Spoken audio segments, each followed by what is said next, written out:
وَلْتَكُنْ مِنْكُمْ أُمَّةٌ يَدْعُونَ إِلَى الْخَيْرِ وَيَأْمُرُونَ بِالْمَعْرُوفِ وَيَنْهَوْنَ عَنِ الْمُنْكَرِ وَأُولَئِكَ هُمُ الْمُفْلِحُونَ. Saya sering sampaikan, anak-anak itu merupakan aset terbesar milik orang tua. Terbesar yang mendatangkan kebahagiaan di dunia, apalagi kebahagiaan di akhirat. Ya akhi, kita kalau lihat saudara anak kita soleh, kita sangat bahagia. Saya, ya anak saya tidak, maksudnya saya lihat anak-anak saya, ya baca Quran, ngapalin Quran, bahagia sekali saya. Tapi kalau lihat anak saya dangdutan kan gimana perasaannya? Dangdutan ikut goyang-goyang joget. Kamu nih belajar di mana kayak gini? Kita kan sedih lihat anak-anak masih anak kecil, apalagi kalau udah gede. Lihat anak-anak kemudian nakal, cuek, nggak pernah ke masjid, kena narkoba, bergaulnya sembarangan, tidak pernah ada di rumah. Kebahagiaan apa yang kita dapatkan seperti ini? Kalau anak kita soleh, itu aset dunia dan akhirat. Bahagia di dunia terlebih lagi kalau di akhirat. Anak soleh itu aset yang sangat luar biasa. Maka saya akan menyampaikan dalil-dalil tentang pentingnya anak soleh. Harus kerjasama suami istri bagaimana menciptakan anak-anak menjadi anak yang soleh. Ini aset yang paling berharga. Di antaranya, apa kata Nabi SAW? Idza mata ibnu Adam inqata anhu amaluhu illa min thalath.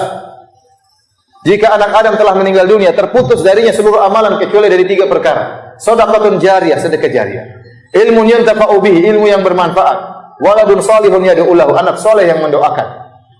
Ini anak soleh yang mendoakan ini adalah amalan yang tidak pernah terputus. Kata para ulama, dia mendapat keuntungan dari 2 perkara. Ayah atau ibu dapat keuntungan dari 2 perkara di anak soleh ini. Yang pertama, anaknya kalau dia beramal soleh, seluruh amalannya lari kepada bapak dan ibunya.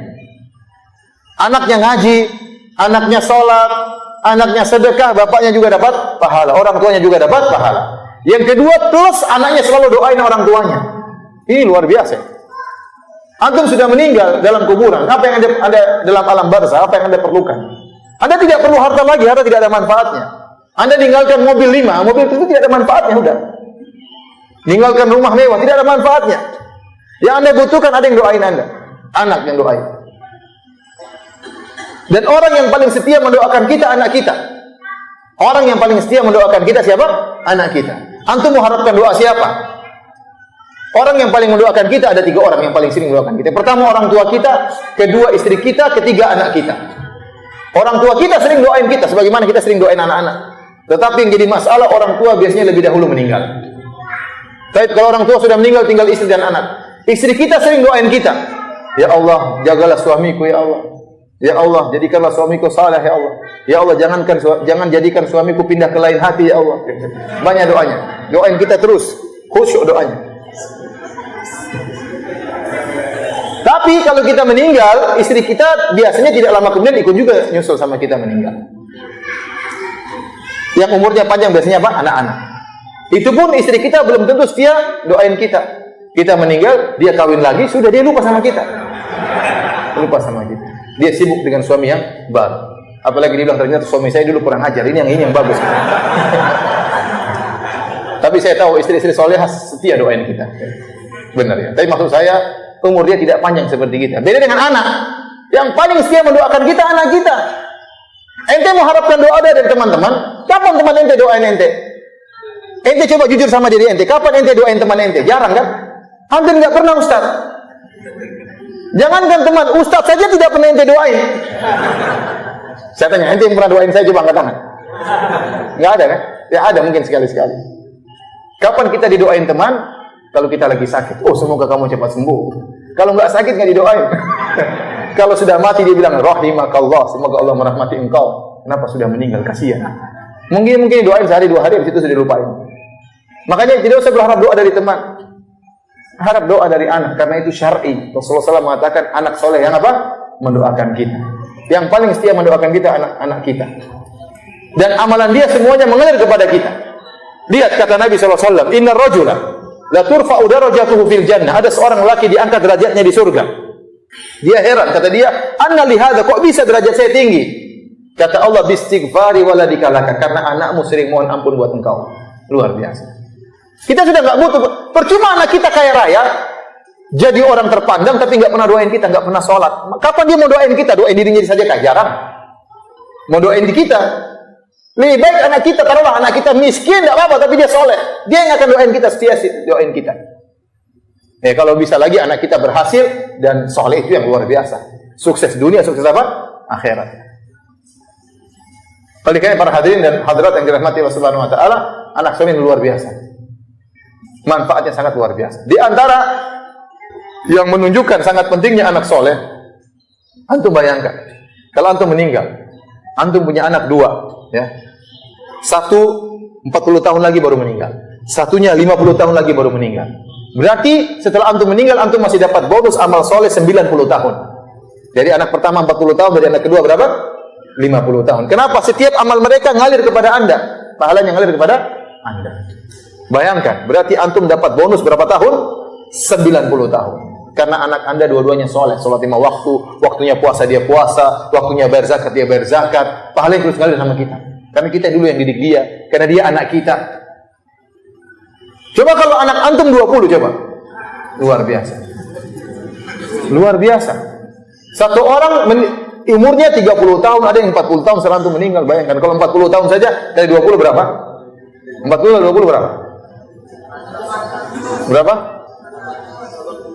20 kali 40. 2 kali 4, 8. 800 ya? 800 tahun antum dapat bonus, luar biasa. Coba kalau anak antum 30, subhanallah.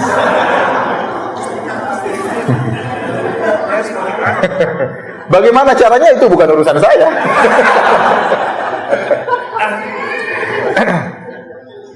Ya.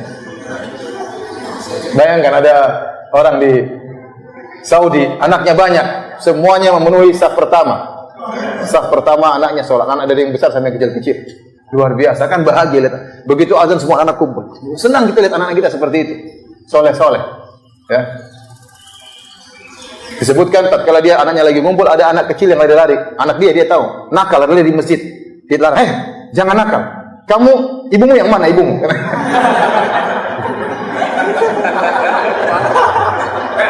Jadi ikhwan dan akhwat yang dirahmati Allah Subhanahu wa taala, ya.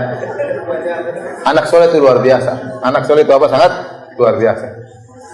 Di antara keutamaan anak soleh, saya bacakan lagi ayatnya. Ini antara anak dan ayah, dua-duanya kerjasama.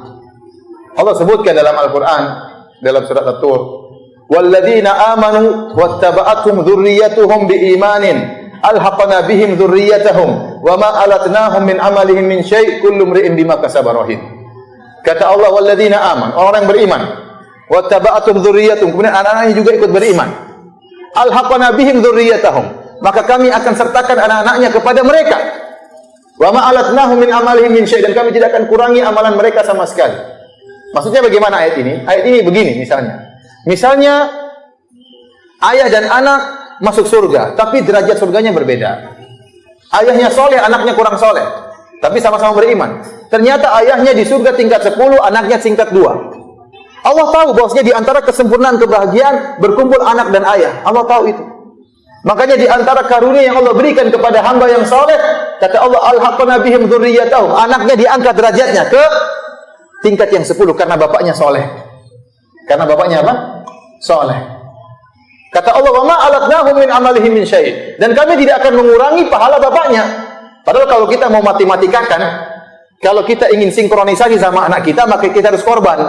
Kita di tingkat 10 di surga, turun ke tingkat 5, anak kita dari 2 naik ke tingkat apa? 5, ketemunya di surga tingkat 5. Tapi Allah bilang tidak. Orang tua tetap tingkat 10, anak yang diangkat ke tingkat berapa? 10. Dan kata para ulama ini juga berlaku, ahli tafsir menyebutkan ini berlaku juga sebaliknya. Jika anaknya yang di tingkat 10, bapaknya tingkat 2, bapaknya bisa didongkrak ke tingkat apa? 10. Karena dzurriyyah dalam bahasa Arab bisa artinya anak, bisa artinya nenek moyang. Seperti firman Allah dalam surat Yasin, kata Allah Subhanahu wa taala, wa ayatul lahum anna hamalna dzurriyyatahum fil fulkil mashhun. Dan di antara tanda-tanda bagi mereka, kami telah mengangkat zuriyah mereka, yaitu nenek moyang mereka. Zuriyah tapi maknanya apa? Nenek moyang. Kami angkat nenek moyang mereka di kapal yang berisi, maksudnya Nabi Nuh alaihissalam. Nabi Nuh alaihissalam. Jadi nenek moyang mereka. Oleh karenanya, dzurriyyah bisa artinya anak-anak, bisa artinya nenek moyang, kakek atau orang tua. Oleh karenanya, inilah kerjasama antara anak dan ayah. Kalau ayahnya soleh, anaknya bisa didongkrak. Tapi kita tahu, banyak di antara kita bapak-bapak ini baru ngaji, terlambat ngaji. Baru sadar, dulu bajingan, dulu penjahat. Sekarang baru sadar. Hafal Quran nggak bisa-bisa, ya. Hafal hadis nggak bisa-bisa. Sibuk dengan dunia. Ya jangan sampai anak kita seperti kita. Kita yang ini anak kita, bapak nggak bisa hafal Quran, hafalan, bapak sudah berusaha hafal juz amma, salah terus, nggak bisa kuat hafalannya, tajwidnya belepotan, nggak tahu baca Quran kayak apa, waktu sudah nggak ada, macam-macam banyak alasan. Nah, kamu yang harus hafal Quran. Nanti kamu dongkrak bapak di akhirat ya. Nah, jadi korban, anaknya suruh hafid, anaknya suruh apa? Soleh. Jadi kerjasama antara anak ini luar biasa. Kalian dia punya anak soleh luar biasa. Kita dulu zaman-zaman kita masih kecil, mana ada anak SD hafal Quran? Mana ada anak kelas 1 SD hafal juz amma? Sekarang banyak, alhamdulillah. Banyak sarana sekolah, anak-anak kita mungkin masih SD sudah hafal juz amma. Luar biasa. Ada masih SD sudah hafal Quran, ada SMP hafal Quran. Sekarang banyak, alhamdulillah, sekolah-sekolah sunnah banyak dan mencetak para hafiz-hafiz Quran. Kita pengen anak kita punya anak 10, satulah hafal Quran. Ini kamu yang tukang dongkrak. Jadi akhirat jangan lupa sama bapak ya. Jadi harus ada anak-anak kita ya. Kalau bisa semuanya soleh, alhamdulillah. Ya. Saya pernah dengar ada seorang, subhanallah, anaknya 10 semuanya hafal Quran. Masya Allah. Luar biasa. Luar biasa. Oleh karena para hadirin Allah Subhanahu wa taala, ini diantara keutamaan anak soleh, bisa mengangkat derajat orang tuanya. Ustaz, bagaimana kalau anaknya nakal? Kata Allah setelah itu, wa ma alatnahum min amalihim min syai'. Kullu mri'in bima kasaba rahin. Adapun masalah dosa, masing-masing orang menanggung dosanya masing-masing. Kalau kita, anak kita, pas dia baca Quran, pas dia sholat, pahalanya ngalir sama kita. Pas dia nakal, nggak ngalir sama kita. Karena kita nggak pernah ngajarin dia nakal. Kecuali kalau kita ngajarin dia nakal, ngajarin dia narkoba, ngajarin dia macam-macam ya, kita ikut dosa. Tapi kalau kita nggak pernah ngajarin dia nakal, tahu-tahu dia nakal, itu dosanya nggak ngalir sama kita. Yang ngalir cuma pahalanya. Ini diantara rahmat Allah Subhanahu wa ta'ala. Di antara baiknya Allah Subhanahu wa ta'ala. Makanya Allah mengatakan kullu nafsin bima kasabat rahina illa ashabal yamin. Setiap orang akan menanggung dosanya masing-masing. Illa ashabal yamin, kecuali penghuni surga, dia bisa bawa kerabatnya masuk surga.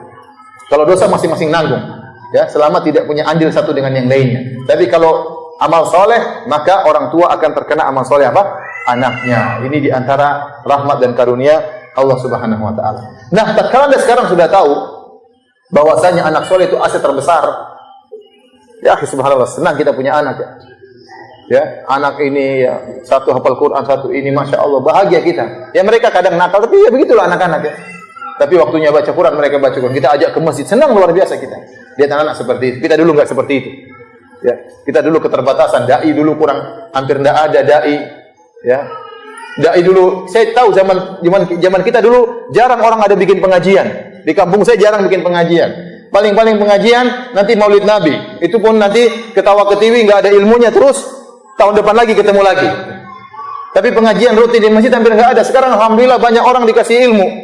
Pengajian sekolah-sekolah juga banyak hafal Quran, banyak pengajian. Alhamdulillah sekarang sarana untuk menjadikan anak kita baik lebih mudah daripada kita dahulu. Ya. Meskipun orang tua kita perhatian, namun sarana dulu nggak ada.